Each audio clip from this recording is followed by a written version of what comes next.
সবাইকে স্বাগত এশিয়ান দেশ সংবাদে। দর্শক, পুরো সংবাদ জুড়ে আপনাদের সঙ্গে আছি আমি আনোয়ার রাজ। এবার বিস্তারিত। রাত থেকে কয়েক জেলায় মুষলধারে বৃষ্টি হয় দেশের উত্তর পূর্বাঞ্চলের বন্যা পরিস্থিতির আবারও অবনতি হয়েছে। ফলে অনাহারে অর্ধাহারে দিন পার করছেন নোয়াখালী, ফেনী, লক্ষ্মীপুর সহ বেশ কয়েকটি জেলার কয়েক লাখ মানুষ। দুর্যোগ ব্যবস্থাপনা ও ত্রাণ মন্ত্রণালয় জানিয়েছে, বন্যায় প্লাবিত 11 জেলায় এখনও পানিবন্দী 10 লাখের বেশি পরিবার। দুর্গত এলাকায় চিকিৎসা সেবা দিতে কাজ করছে 700-র বেশি মেডিকেল টিম। প্রতিনিধিদের পাঠানো তথ্য ছবিতে বিস্তারিত জানাচ্ছেন শেখ ফাহিম। ফেনীর সদর, সোনাগাজী ও দাগনভূঞার বন্যা পরিস্থিতির এখনও উন্নতি হয়নি। এই উপজেলাগুলোর সবকটি ইউনিয়নই নিমজ্জিত। প্রত্যন্ত এলাকায় দেখা দিয়েছে ত্রাণ সংকট।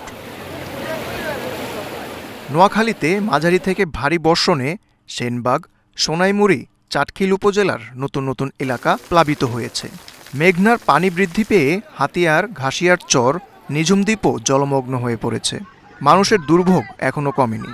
ত্রাণ সামগ্রীর কোনো কিছু আমরা পাই নাই এবং এই পর্যন্ত কোনো লোক আমরা ছাড়া আর কোনো লোক এখানে আসে। মালামাল যেন চুরি না হয় সেজন্য আমরা আশ্রয় কেন্দ্রে যাই নাই। আমাদের খুব কষ্ট হইতেছে খাইতে লইতে। যারা গ্রামের ভিতরে আছে তারা কেউ ত্রাণ পাইতেছে না, আর যারা আশ্রয় কেন্দ্রে আছে তারা সবাই ত্রাণ পাইতেছে। যারা বাড়িতে বন্দি আছে তারা কেউ ত্রাণ পাইতেছে না। 20-25টা ঘর, ওই ঘরগুলো পুরো ডুবে অবস্থা আছে। কেউ আমাদের খবরও নেয় না, কেউ আসেনি। এদিকে কুমিল্লায় নতুন করে প্লাবিত হয়েছে ব্রাহ্মণপাড়া উপজেলার বিভিন্ন ইউনিয়ন। ভেঙে পড়েছে যোগাযোগ ব্যবস্থা। ফলে স্বাস্থ্য ঝুঁকির পাশাপাশি ক্ষুধার্ত অধিকাংশ শিশু। পানিবন্দী অবস্থায় আছেন এই অঞ্চলের লক্ষাধিক বানভাসী মানুষ। আমরা কালকে আসর আইছি, আপনার এখন বলতো আমরা কোনো কেউ কুটুম্বর করছে না, আমরা কেউ কিছু দিছিও না। সরকারি ভাবে তো এখনো আমরা কোনো সাহায্য পাইছি না। আমরা কষ্ট নাই, আমরা খাইতে পারলাম না। দুই দিন আমরা কাহিনী নাই। আগামী কয়েকদিন বৃষ্টিপাত না হলে নতুন করে আর কোনো এলাকা বন্যা কবলিত হওয়ার আশঙ্কা নেই বলে জানিয়েছে দুর্যোগ ব্যবস্থাপনা ও ত্রাণ মন্ত্রণালয়। Sheikh Fahim, Asian television. উত্তর পশ্চিম বঙ্গোপসাগর ও দেশের দক্ষিণাঞ্চলে একটি লঘুচাপ সৃষ্টি হয়েছে। এর প্রভাবে পটুয়াখালীতে টানা বর্ষণ হচ্ছে। গতকাল সকাল 9টা থেকে আজ সকাল পর্যন্ত জেলার কলাপাড়া উপজেলায় 120 কিলোমিটার বৃষ্টিপাত রেকর্ড করেছে আবহাওয়া অফিস। এতে চরম ভোগান্তি নেমে এসেছে। এছাড়া দুর্ভোগে পড়েছে শ্রমজীবীরা। খাল, বিল ও পুকুর তলিয়ে একাকার হয়ে গেছে। জলাবদ্ধতার কারণে চাষাবাদ করতে না পেরে লোকসানে পড়েছেন আমন কৃষকরা। দুশ্চিন্তায় রয়েছেন বর্ষাকালীন সবজি চাষিরাও। এদিকে কুয়াকাটা সংলগ্ন বঙ্গোপসাগর উত্তাল হয়ে উঠেছে। উপকূলীয় এলাকা দিয়ে ঝোড়ো হাওয়া বয়ে যাওয়ার শঙ্কায় পায়রাসহ সব সমুদ্র বন্দরকে 3 নম্বর স্থানীয় সতর্ক সংকেত দেখিয়ে যেতে বলা হয়েছে। এছাড়া সকল মাছ ধরার ট্রলার সমূহকে সাবধানে চলাচল করতে বলা হয়েছে।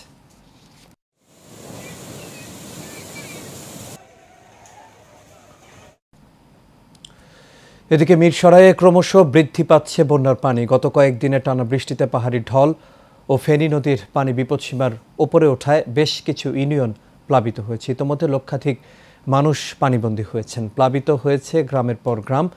খাবার, বিশুদ্ধ পানি, ওষুধ, বিদ্যুৎ, মোবাইল নেটওয়ার্ক সহ দেখা দিয়েছে নানান সংকট। শনিবার আশ্রয় কেন্দ্র পরিদর্শন শেষে 4000 মানুষকে খাদ্য সহায়তা প্রদান করেন বিএনপির কেন্দ্রীয় নির্বাহী কমিটির সদস্য আসলাম চৌধুরী। এ সময় আরও উপস্থিত ছিলেন চট্টগ্রাম উত্তর জেলা বিএনপির যুগ্ম আহ্বায়ক নুরুল আমিন, চেয়ারম্যান, যুগ্ম আহ্বায়ক কাজী সালাউদ্দিন সহ আরও অনেকে।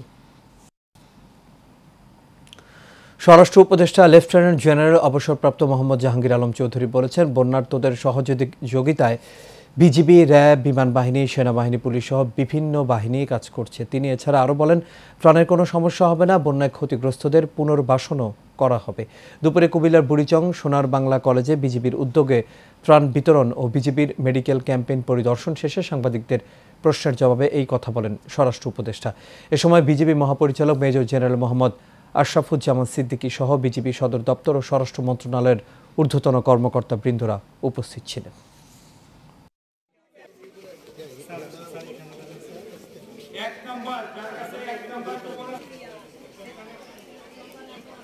নৌবাহিনীর থেকে আনা হয়েছে। নৌবাহিনী কিন্তু তারপরে যে কোস্টগার্ড তারাও কিন্তু কাজ করতেছে। আর এদিকে তো ধরেন যে বিজিবি তারা নিজেরও কিন্তু নৌকা ভাড়া করে কাজ করতেছে। তারপর পুলিশ আপনি করতেছে, আনসার আপনি করতেছে, সেনাবাহিনী এর হলো কেন্দ্রীয় দায়িত্বে আছে, তারাও সব কিছু কোঅর্ডিনেট করে দিচ্ছে। ইভেন বিমান বাহিনী আপনাদের একটার পর একটা কিন্তু হেলিকপ্টার আসতেছে।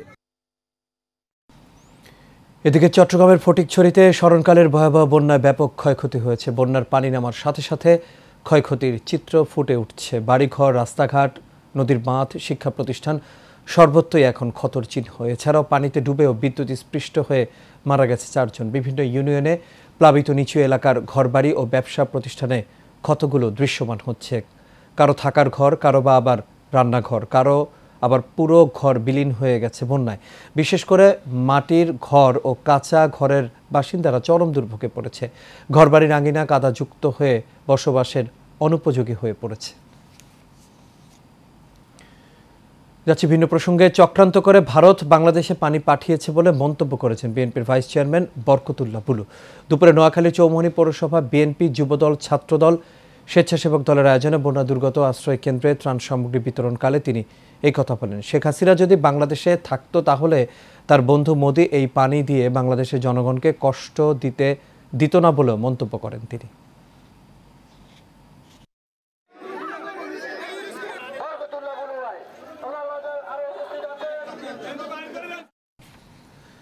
ফেনী, ফাজিলপুর বন্যার্ত পানিবন্দী অসহায় মানুষের মাঝে খাদ্য, বস্ত্র সামগ্রী বিতরণ করেছেন চট্টগ্রাম মহানগর যুবদলের সাংগঠনিক সম্পাদক এমদাদুল হক বাদশা। এ সময় বন্যার্তদের উদ্দেশ্যে তিনি বলেন, গত 1.5 দশকে প্রতিবেশী দেশ ভারত সহ বিভিন্ন দেশের সঙ্গে যেসব চুক্তি করা হয়েছে সবগুলোই ভারতের স্বার্থে। তারা বাঁধের পানি ছাড়ার আগে প্রতিবেশী দেশ বাংলাদেশকে সতর্ক পর্যন্ত করেনি। তিনি এ সময় আরও জানান, এগুলো ত্রাণ নয়, ভালোবাসার উপহার।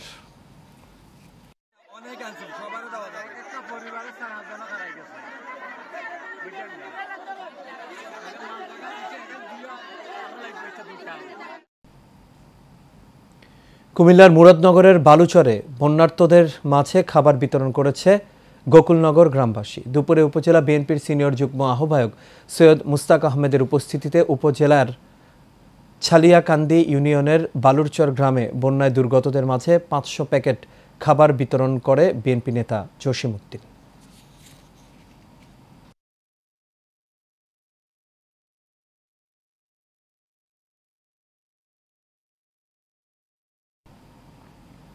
বগুড়ার শাহজাহানপুরে নূর আলমকে কুপিয়ে হত্যার ঘটনায় বিচার দাবি ও মামলাকে ভিন্ন খাতে প্রবাহিত করার চেষ্টার প্রতিবাদে মানববন্ধন ও বিক্ষোভ করেছে এলাকাবাসী। সকালে কুন্দ দেশমা গ্রামে এই মানববন্ধন করা হয়। মানববন্ধনে বক্তারা বলেন, পূর্ব শত্রুতার জেরে গত 5 আগস্ট নূর আলমকে কুপিয়ে হত্যা করা হয়। এই ঘটনায় মামলা হলেও এখন পর্যন্ত কাউকে গ্রেপ্তার করেনি পুলিশ। অবিলম্বে জড়িতদের গ্রেপ্তার করে সুষ্ঠু বিচার দাবি করেন তারা।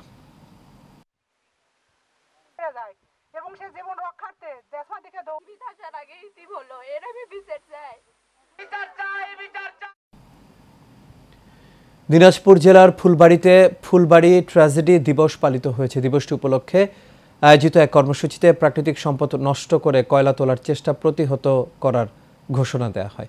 তেল, গ্যাস, খনিজ সম্পদ ও বিদ্যুৎ বন্দর রক্ষা জাতীয় কমিটি এবং সম্মিলিত পেশাজীবী সংগঠন এবং ফুলবাড়ি সহ আশপাশের 6 উপজেলার মানুষ দিবসটির স্মরণে দিনব্যাপী নানা কর্মসূচি পালন করে। সকালে পৃথকভাবে শহীদ সালেকিন আল আমিন ও তরিকুলের স্মৃতিস্তম্ভে পুষ্পার্ঘ্য অর্পণ করে আগামীতে ফুলবাড়ির কয়লা তোলার চেষ্টা প্রতিরোধের ঘোষণা দিয়েছেন আন্দোলনকারীরা।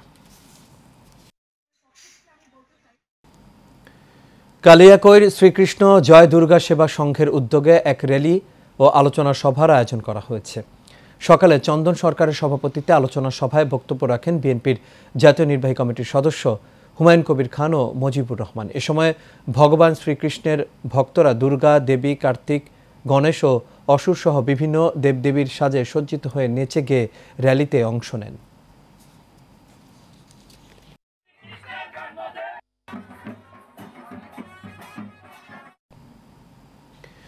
লালমনিরহাটে মহাবতার শ্রীকৃষ্ণের শুভ জন্মাষ্টমী উদযাপন উপলক্ষে আলোচনা সভা ও বর্ণাঢ্য শোভাযাত্রা অনুষ্ঠিত হয়েছে। দুপুরে বাংলাদেশ পূজা উদযাপন পরিষদ লালমনিরহাট জেলা শাখার আয়োজনে এই আলোচনা সভা ও বর্ণাঢ্য শোভাযাত্রা অনুষ্ঠিত হয়। এ সময় প্রধান অতিথি হিসেবে বক্তব্য রাখেন বিএনপির জাতীয় নির্বাহী কমিটির সাংগঠনিক সম্পাদক অধ্যক্ষ আসাদুল হাবিব দুলু। এ সময় বাংলাদেশ পূজা উদযাপন পরিষদ লালমনিরহাট জেলা শাখার সভাপতি হীরা লাল রায় এর সভাপতিত্বে মঙ্গল প্রদীপ প্রজ্বলক ছিলেন শ্রী শ্রী রাধা গিরিধারী মন্দিরের সভাপতি শ্রীপাদ মহাকৃষ্ণ প্রেমদাস ব্রহ্মচারী। উদ্বোধক ছিলেন লালমনিরহাট জেলা প্রশাসক মোহাম্মদুল্লাহ।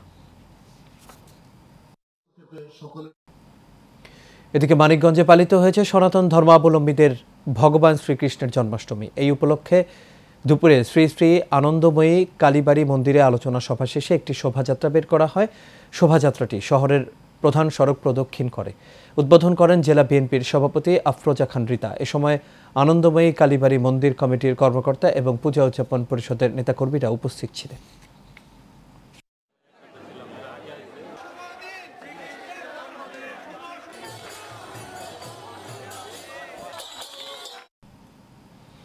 বগুড়ার শেরপুর উপজেলায় শ্রীকৃষ্ণ জন্মাষ্টমী উপলক্ষে বর্ণাঢ্য মঙ্গল শোভাযাত্রা অনুষ্ঠিত হয়েছে। উপজেলা এবং পৌর জাতীয় হিন্দু মহাজোট কমিটির সমন্বয়ে ধর্মীয় ভাবগাম্ভীর্য ও আনন্দ উৎসবের মধ্য দিয়ে পালিত হয়েছে জন্মাষ্টমী। এ সময় উপস্থিত ছিলেন উপজেলা বিএনপির সাধারণ সম্পাদক রফিকুল ইসলাম মিন্টু, কেন্দ্রীয় বিএনপির নেতা মাহবুবুর রহমান হারেজ, জেলা বিএনপির সাবেক উপদেষ্টা এবং শেরপুর পৌরসভার সাবেক মেয়র জানে আলম খোকা, সাবেক মেয়র ও শহর বিএনপির সভাপতি শ্রী স্বাধীন কুমার কুণ্ডু সহ আরও অনেকে এই সময় উপস্থিত ছিলেন।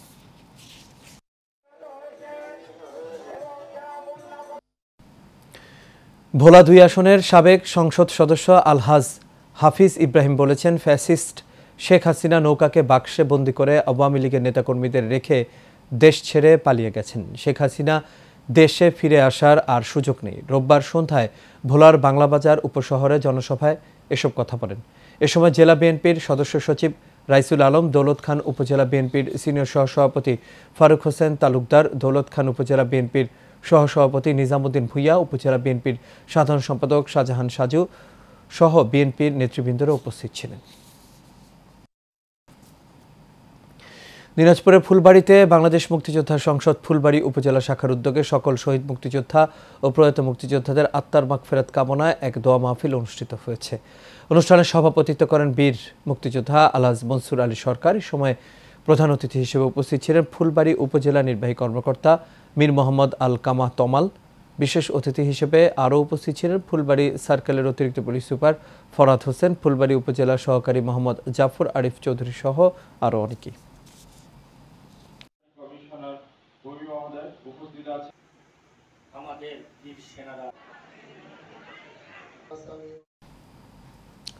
ময়মনসিংহের হালুয়াঘাটে জাতীয়তাবাদী ছাত্রদলের বিলডোরা ইউনিয়ন শাখার সাবেক নেতৃবৃন্দের উদ্যোগে মতবিনিময় সভা অনুষ্ঠিত হয়েছে। ইউনিয়নের বনগ্রাম বাজারে এই মতবিনিময় সভা অনুষ্ঠিত হয়। এ সময় মতবিনিময় সভায় বক্তাগণ বলেন, ইউনিয়ন পর্যায়ে দলকে সুসংগঠিত করার লক্ষ্যে ও আগামী দিনে বিএনপি চেয়ারপারসন বেগম খালেদা জিয়া ও তারেক রহমানের নতুন বাংলাদেশ করার লক্ষ্যে সকল নেতৃবৃন্দকে একসাথে কাজ করতে হবে।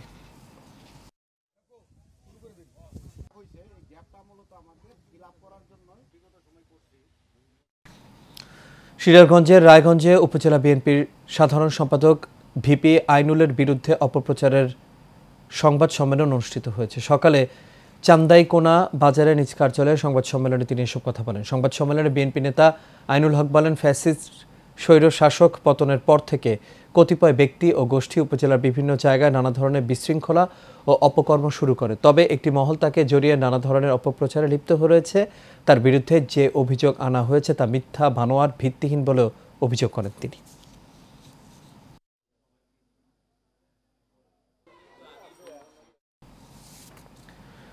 চট্টগ্রামের সাতকানিয়ায় প্রভাবশালী কর্তৃক দীর্ঘ ১৫ বছর ধরে দখলে থাকা জায়গার কিছু অংশ উদ্ধার করেছে ভুক্তভোগীরা। রোববার উপজেলার ধর্মপুর ইউনিয়নের ৬ নম্বর ওয়ার্ডের অসংখ্য ভুক্তভোগী একত্রিত হয়ে দখলকৃত জায়গাটির কিছু অংশ উদ্ধার করতে সক্ষম হয়। এ সময় একাধিক ভুক্তভোগী অভিযোগ করে বলেন, দীর্ঘ ১৫ বছর যাবৎ একই ব্যক্তি দলীয় প্রভাব খাটিয়ে মিথ্যা মামলা ও ভয় ভীতি দেখিয়ে জায়গাটি জোরপূর্বক দখল করে রেখেছিল। বারবার সালিশি বৈঠকের মাধ্যমে সমাধানের দাবি জানালেও তিনি কর্ণপাত করেনি। এ সময় অবশিষ্ট জায়গাগুলো উদ্ধারে প্রশাসনের সহযোগিতা কামনা করেন ভুক্তভোগীরা। ঢাকার কেরানীগঞ্জে নিজেদের পৈতৃক সম্পত্তি জবরদখল চেষ্টা ও চাঁদা দাবি করার প্রতিকার চেয়ে সংবাদ সম্মেলন করেছে ভুক্তভোগী মরহুম শাহেদ আলীর পরিবার। সকালে কেরানীগঞ্জের কালিন্দী দেওসুর এলাকায় ভুক্তভোগী পরিবারের পক্ষে সালাউদ্দিন সোহেল লিখিত বক্তব্যে অভিযোগ করেন, অতীতে একটি প্রভাবশালী মহল জোরপূর্বক তাদের কাছে জমি বিক্রিতে বাধা দেওয়ার চেষ্টা করছিল। জমি বিক্রি না করতে চাইলে 5 কোটি টাকা চাঁদা দাবি করে। নতুন সরকার আসার পর গত শুক্রবার নিজের জায়গা দেখভাল করতে গেলে স্থানীয় সন্ত্রাসীদের মাধ্যমে তার পরিবারসহ প্রাণনাশের হুমকি দেওয়া হয়। বর্তমান সরকারের কাছে তিনি এই ঘটনার সুষ্ঠু বিচার দাবি করেন।